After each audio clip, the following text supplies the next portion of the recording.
How to iPhone like dynamic Iceland in Moto G Power. First of all, open Play Store. Now in Play Store, click on search bar, search dynamic sport. Now here you will see dynamic sport. Now click on install. After click on install, wait few seconds.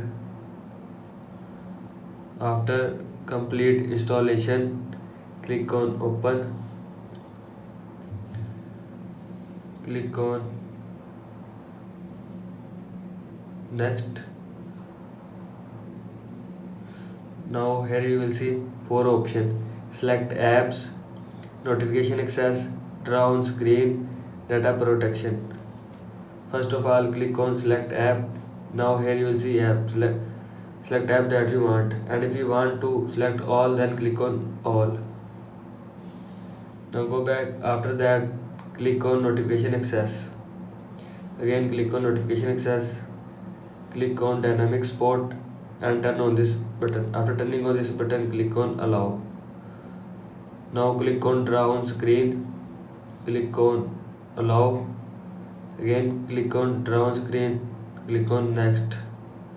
Again click on dynamic sport and turn on this button and click on allow. Then click on done. After click on done, this is how you can iPhone like dynamic Iceland in Moto G Power. I hope you like this video and thanks for watching this video.